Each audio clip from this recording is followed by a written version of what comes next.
Listen up, everybody. Arthur Brooks can eat a plate of hot trash. Huh? That was the first comment the CBS News contributor got on one of his online columns and his earliest experience of internet trolls. For the record, Arthur, I would never say anything like that. I know you wouldn't, At least Matt. in person. Yeah. Are you my internet troll? I might be. The hot trash, yeah. So you're hardly alone in being on the receiving end of some of this vitriol and anger online. Obviously, so many people are. I've been thinking about your article that you wrote, and one of the things that we have seen since time immemorial is people with a pitchfork setting fire to people they don't like. That's right. Perhaps the main difference now is that they'd have to come back to their families and communities, and now they can hide behind the anonymity of an anonymous email or Twitter handle. It's the perfect ecosystem for people that we call trolls today.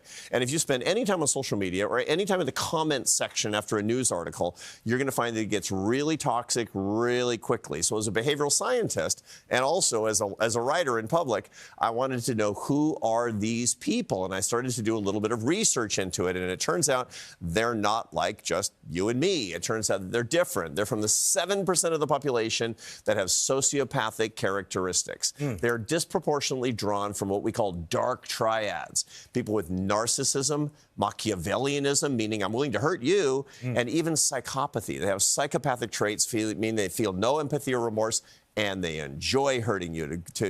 And this is why we can't say that these are ordinary people. Does it seem that there are more trolls out there? Because I basically find when I go on Twitter or on other social media, the vast majority of the comments are trolls, but 7% is actually fewer people than I expected. Yeah, but you're disproportionately drawing from that population.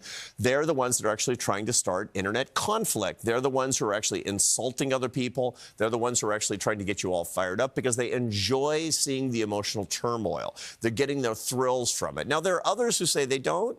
We actually have studies that ask internet trolls why they're trolling. Some of them say, for social justice. But guess what else we find? What? People who are activists, political activists, they tend to be psychopathic as well. This is one of the things we need to keep in mind. On either side of the On either side of the aisle. If you're a real activist and you want to fire people up and get people angry, there's a reason you like people to be angry. So there are some parallels there. There are. Listen, let me just have a moment of transparency. As confident as I may seem on the exterior, on the interior, I am a people pleaser. Yeah. And even as a football player, I would move right past the compliments. Right. And I would hyper-focus on the negative comments.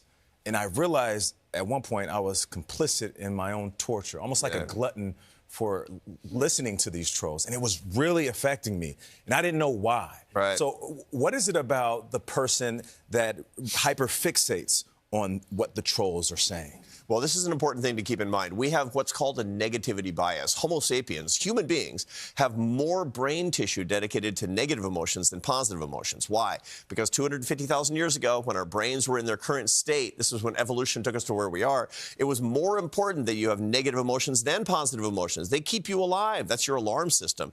Today, it's maladapted to look for the negative comments, to look for the little tiny criticism. One bad thing, it's like, hey, you're so great. Your suit is so nice. You're so good on TV. And one guy's like, I don't know about that suit. And you're like, ugh. Somebody didn't like the suit. 1 out of 10, and you're a sensitive soul, which is one of the reasons that you're so empathetic and you're so great to watch on television, but it's going to be hard for you too. And so that's one of the reasons that we have to be cognizant of what's actually happening with our brains and stay out of the comments. It's excellent advice, and you're not alone, by the way. Don't feel that way. But these are also places where people go to engage and talk in an online space because we no longer have the town square. I know you say not to engage with these, but where's that line between debate and too much? Yeah, so the whole point is that disagreement has to be about the issues. Trolls are talking about you. When they make it personal, it becomes trolling. Now, you can have strong disagreements. I have strong disagreements all the time. But when it gets into insults that are very personal, that's the time to turn it off. Because that's actually something that's not about the issues. It's about the person. And that's all destructive. Now I turn into Dikembe Mutombo in the 90s. I just block it. No, no, no. Block party on Twitter. All right, Arthur Brooks, thank you so much. Right on.